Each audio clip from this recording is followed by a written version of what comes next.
에스더 9장 17절에서 28절 말씀 우리 한 절씩 교독하겠습니다.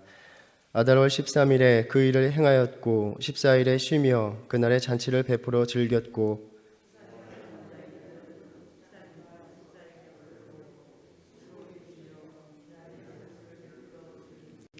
그러므로 시골의 유다인 곧 성이 없는 고을고을에 사는 자들이 아달월 14일을 명절로 삼아 잔치를 베풀고 즐기며 서로 예물을 주더라.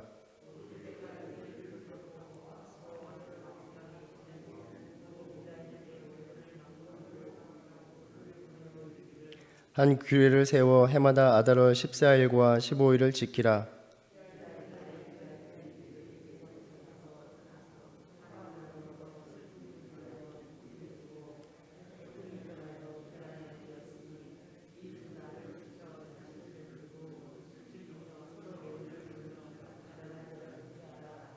유다인이 자기들이 이미 시작한 대로 또한 모르드게가 보낸 글을대로 계속하여 행하였으니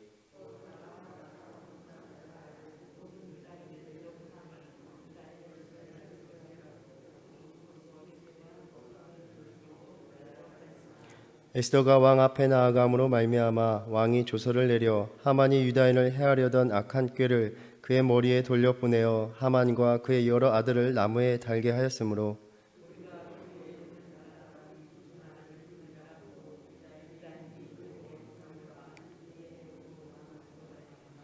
뜻을 정하고 자기들과 자손과 자기들과 화합한 자들이 해마다 그 기록하고 정해 놓은 때 이 두 날을 이어서 지켜 패하지 아니하기로 작정하고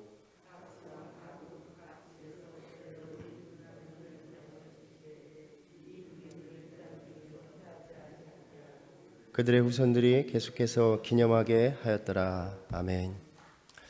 오늘 본문의 내용에는 에스더서를 기록한 근본적인 이유가 담겨 있습니다. 불임절을 어떻게 해서 제정하게 되었는가를 들려주는 내용입니다. 아달월 13일 모든 유다인들이 속절없이 진멸당할 수밖에 없는 그날에 유다인들은 큰 구원을 맛보았고 또 승리를 맛보았습니다. 이때가 꼭 6월절 한 달 전입니다. 하나님께서 흩어진 자기 백성의 곤경 가운데서도 출애굽 때와 같이 그 같은 구원을 베푸신 것을 기억하는 날입니다. 신실하게 하나님의 뜻을 따르고자 하는 백성이 현실과 부딪혀서 힘겹게 살아가는 그곳이 어디이든 하나님의 구원이 펼쳐진다는 것입니다. 우리가 얼핏 생각하기를 두 번째 조서가 공표되었으니 문제가 해결되었다라고 생각하기 오해하기 쉽습니다. 어제도 우리가 살펴보았지만 두 번째 조서가 공표된 것이 결코 유다인들의 구원을 보장해주는 일이 아니었습니다. 왕의 이름을 쓰고 왕의 반지로 인친 조서는 누구든지 철회할 수가 없었습니다. 그래서 첫 번째 하만의 계략으로 만들어진 조서 역시 그대로 효력이 있었고 두 번째 조서 역시 마찬가지였습니다. 우리는 또 얼핏 생각하기를 두 번째 조서가 선포되었으니 첫 번째 조서를 믿고 행하려던 이들, 유다인들을 공격하려던 그 시도를 단념하였을 것이다 라고 생각할 수도 있습니다.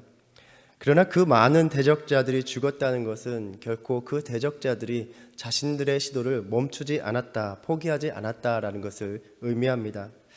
다시 한번 그 정확한 상황을 보면 첫 번째 조서로 인해서 아달월 13일에 누구든지 원하는 자는 모든 유다인들을 죽이고 도륙하고 진멸하고 그들의 재산을 탈취할 수 있었습니다. 두 번째 조서는 그저 유다인들이 자기들을 공격하는 이들에게 똑같이 할 수 있다는 것, 저항할 수 있다라는 것을 선포한 것입니다. 왕의 명령을 철회하지 않는 가운데 유다인들에게 자기들 스스로의 힘으로 막아낼 수 있는 살 길을 좀 열어준 것 뿐입니다.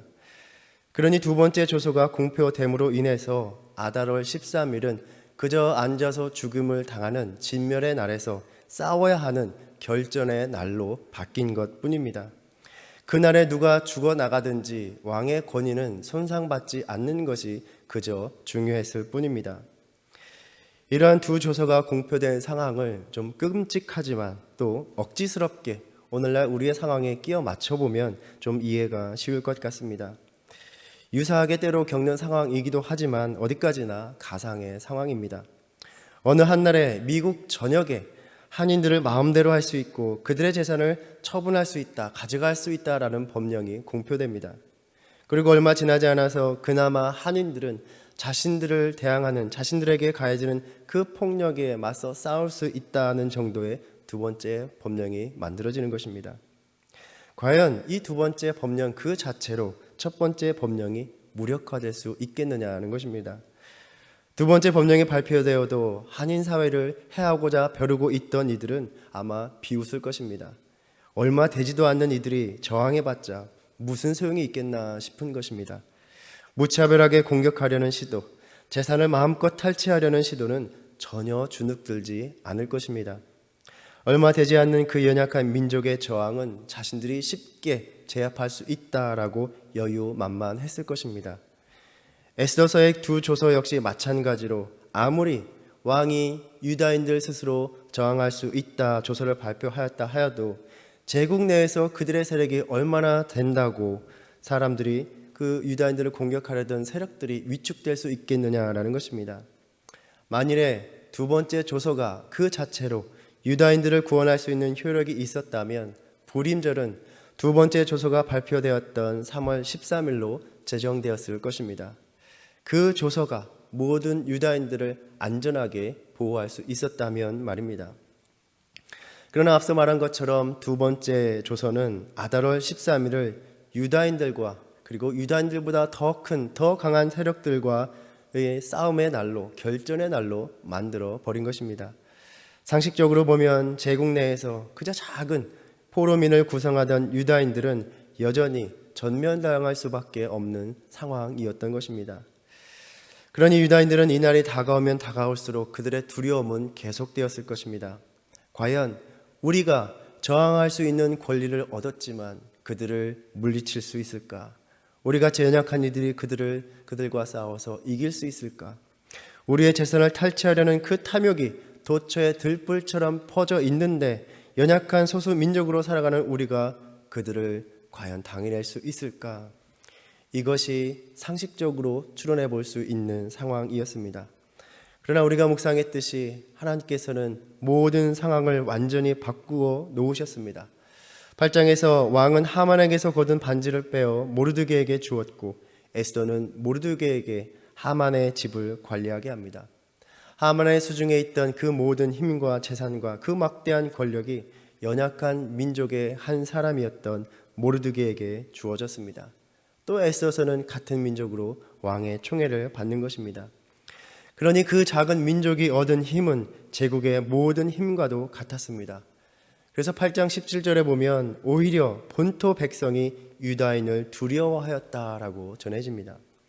하나님은 그 연약한 민족이 오히려 그 제국 내에서 가장 강하게 비춰지도록 상황을 이끌어 가신 것입니다. 우리가 에스라서 느헤미야를 묵상할 때에 아무런 힘없는 그저 변방에 돌아온 그 민족들이 얼마 되지 않는 민족들이 예루살렘을 재건하려 할 때에 반대하는 세력들이 있었고 또 그것을 살피려는 관리들이 있을 때에 왕의 조서를 다시 확인하게 하심으로써 모든 제국의 관리들이 왕의 명령에 따라서 그 예루살렘 성전 건축을 협조하도록 돕게 만드는 상황과 같은 것입니다. 그리고 이 일들이 바로 같은 시대에 거의 동시대에 이루어지고 있었던 일입니다.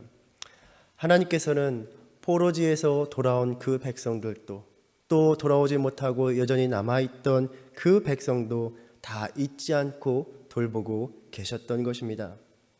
이 같은 하나님의 돌보심의 사건들이 오늘 또 신실하게 살아가는 우리 성도님들에게 큰 위로가 되기를 바랍니다. 하나님은 신실한 그 자녀가 살아가는 그곳이 어디인지 간에 그들이 무너지지 않도록 그곳에서 함께 하시며 돌보신다라는 것입니다. 하나님의 생명책에 기록되어 있는 사랑하는 자녀들이기 때문입니다. 다만 우리가 그 돌보심을 확신하고 살아가고자 한다면 오직 하나님만을 경배하는 삶, 세상에 무릎 꿇지 않는 삶으로 주님 앞에 서야 한다는 것을 잊지 않는 저와 여러분 되기를 바랍니다. 아무리 두 번째 조서가 공표되어 대적들에게 저항할 수 있는 길이 열렸다 하여도 여전히 자신들의 힘으로는 결코 헤쳐나갈 수 없는 상황이었습니다. 그러나 하나님의 손길로 인해서 이미 왕의 뜻을 헤아리고 받들고 복종할 수밖에 없는 모든 세력들이 유다인의 편으로 돌아서게 만드신 것입니다. 9장 3절 말씀에 각 지방의 모든 지방간의 대신들과 총독들과 왕의 사문을 보는 자들이 모르드게를 두려워함으로 다 유다인을 도왔다라고 전합니다. 하나님이 모든 사람들로 하여금 유다인의 편에 서게 만들어 버리신 것입니다. 이때 유다인들은 이것을 보며 무엇을 고백할 수 있었겠습니까? 우리가 이겼다. 우리의 힘으로 그들을 물리쳤다. 우리의 승리다라고 고백할 수 있었겠습니까? 아마 이들은 시편 124편의 말씀으로 고백을 드렸을 것입니다. 이들의 상황을 생각하며 그 시편을 한번 전체로 읽어보겠습니다. 이스라엘은 이제 말하기를 여호와께서 우리 편에 계시지 아니하셨더라면 우리가 어떻게 하였으랴. 사람들이 우리를 치러 일어날 때에 여호와께서 우리 편에 계시지 아니하셨더라면 그때에 그들의 노여움이 우리에게 맹렬하여 우리를 산채로 삼켰을 것이며 그때에 물이 우리를 힘쓸어 시내가 우리 영혼을 삼켰을 것이며 그때에 넘치는 물이 우리 영혼을 삼켰을 것이라 할 것이로다. 우리를 내주어 그들의 이에 씹히지 아니하게 하신 여호와를 찬송할지로다. 우리의 영혼이 사냥꾼의 올무에서 벗어난 새같이 되었나니 올무가 끊어짐으로 우리가 벗어났도다. 우리의 도움은 천지를 지으신 여호와의 이름에 있도다. 아멘. 오직 하나님이 우리 편에 서 계셨기 때문에 절망 속에서 꼼짝없이 기다려야만 했던 그 죽음의 날, 그 절망의 날이 승리의 날로 바뀐 것입니다. 지금까지 살아온 우리 성도님들의 인생은 어떠하십니까? 제 개인적으로도 돌아다 보면 벌써 미국에 온 지가 15년이 되어갑니다. 저보다 아주 오래전에 그 당시만 해도 머나먼 타양 땅이었던 이곳에 오셔서 지금까지 내가 무슨 힘으로 살아올 수 있었는가 고백할 수 있으십니까?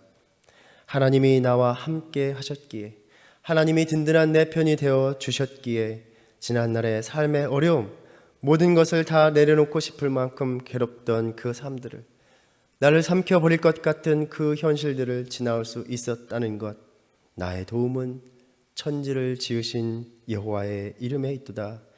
이것이 성도님들의 각자의 깊은 신앙 고백이라 생각합니다. 그리고 이 고백이 오늘날의 힘겨운 삶 가운데 다시 울려 퍼질 수 있으시기를 축복합니다. 하나님의 도우심을 경험한 백성들은 기쁨에 겨워서 잔치를 벌입니다. 우리가 나누었듯이 에스더서에 등장하는 주제가 잔치입니다. 첫 장부터 잔치 이야기가 등장합니다. 이야기의 반전이 되는, 즉 하만을 무릎 꿇리는 일도 잔치 가운데 벌어진 일이었습니다. 이렇게 잔치를 벌이며 하나님이 주신 구원의 기쁨을 만끽합니다. 22절의 말씀과 같이 이날은 유대인들이 대적의 손에서 벗어나서 평안함을 얻어 슬픔이 변하여 기쁨이 되고 애통이 변하여 길한 날이 되었기 때문입니다. 바로 이것이 부림절을 지키는 의미입니다. 삶의 역전을 맛보는 날입니다. 오직 하나님이 내 편이 되어 주셔서 붙들어 주시고 도우셨기 때문입니다. 하만의 계략을 알고 모르드게와 유다인들이 금식하며 굵은 베옷을 입고 애통하며 울며 재에 누워서 부르짖었습니다. 하나님이 그 기도에 응답하셨습니다. 시편 30편의 기도자의 간절한 간구가 떠오르는 표현입니다. 여호와여, 내가 주께 부르짖고 여호와께 간구하기를 여호와여 들으시고 내게 은혜를 베푸소서. 여호와여, 나를 돕는 자가 되소서 하였나이다. 주께서 나의 슬픔이 변하여 내게 춤이 되게 하시며 나의 베옷을 벗기고 기쁨으로 띠우셨나이다. 이 기도와 간구와 고백이 오늘을 살아가는 삶 속에서 성도님들의 간구와 고백이 되시기를 축복합니다. 하나님께서 어려움 중에 주님의 손길을 간절히 구하는 그 자녀들의 기도를 들으시고 그 슬픔과 애통이 기쁨이 되게 하심을 믿으시길 바랍니다. 믿어지시길 바랍니다. 어떻게 하면 믿어지는 것입니까? 하나님 앞에서 드리는 예배를 회복하고 모르드게와 같이 세상을 거스르기까지 자신이 누구인가 신앙의 정체성과 자존심을 지키며 하나님 뜻에 끝까지 순종하는 삶을 살 때 그러한 신실한 자녀들의 기도가 응답받는다는 것입니다. 우리는 신앙생활을 하면서 누구나 이러한 놀라운 일들이 나의 삶에서 벌어지기를 기대합니다. 그러나 세상과 타협하는 믿음, 자신들의 편한 삶의 예배를 맞추는 그 믿음 같지 않은 믿음으로 살아가는 삶에서는 이러한 놀라운 하나님의 손길이 일어날 것이라 착각할 일이 아니라는 것입니다. 우리 하나님은 질투하시는 하나님이십니다. 하나님께 드릴 영광을 세상의 헛된 것에 다 내어주는 그 백성들에게 주시는 것, 준비하시는 것은 심판일 뿐입니다. 우리 성도님들은 신실한 믿음의 삶으로 도우시는 하나님, 눈물이 기쁨이 되게 하시는 그 하나님의 손길을 만나시기를 축복합니다. 부림절은 제비를 뽑다라는 말, 부르라는 말에서 유래합니다. 하만은 유다인들을 멸할 날을 정하기 위해서 제비를 뽑았습니다. 그 날짜를 얻었습니다. 우리 이들의 경험을 통해 보아서도 우리는 왜 제비를 뽑고 어떤 날을 택하게 됩니까? 모든 상황이, 세상의 모든 상황이 그 계획을 도와줄 것만 같은 날을 잡는 것입니다. 그러한 기대와 바람을 담고 그 날짜를 정하는 것입니다. 오늘 또 길이를, 소위 말하는 길이를 잡아서 이를 도모하는 이들이 많이 있습니다. 그러나 사람이 아무리 바라고 원하며 계획을 도모하여도 하나님의 손길을 이길 수는 없는 일입니다. 잠언 16장 33절에 제비는 사람이 뽑으나 모든 일을 작정하기는 여호와께 있느니라 라고 말씀하십니다. 아무리 제비를 뽑고 왕이 또 다른 조서를 내렸다 하여도 오직 모든 것은 하나님께 달린 일이었습니다. 우리의 모든 삶이 주님의 손 안에 있는 것입니다. 아무리 우리의 삶의 현실이 어렵고 어둡고 절망스러워도 주님을 의지하면 창조자 되신 그 주님이, 길을 만드시는 그 주님이 그 사랑하는 자녀들을 위하여 살 길을 만들어 내시는 것입니다. 부림절이 제비 뽑는다는 의미를 담고 있지만 역설적이게도 모든 인간의 제비 뽑음을 하나님이 무력화시키신 날이 바로 부림절인 것입니다. 유다인들은 이것을 분명하게 경험했습니다. 그리고 27절에 뜻을 정하고 이 날을 지키기로 작정하였다라고 말을 합니다. 뜻을 정하였다라는 말이 이것은 나의 의무다, 이것을 지키는 것이 오늘부터 나의 의무다라고 생각하는 것입니다. 사실 성경에 나오는 유월절이나 다른 절기와 같이 우리는 부림절을 크게 생각하지 않는 이유 중에 하나가 이 절기는 하나님께서 지키라 명하신 절기가 아니기 때문입니다. 또 유대 민족들의 민족적인 색채가 짙은 절기이기 때문입니다. 그러나 자신들에게 베풀어진 그 큰 구원을 잊지 않기 위해서 스스로 정하여 이 날을 지키기로 결심하는 이 모습이 의미 있게 다가옵니다. 하나님의 도우심을 잊지 않겠다고 결심하는 것이기 때문입니다. 지나오는 인생의 여정에서 우리 각자에게는 분명히 누구에게나 부림절의 순간이 있었습니다.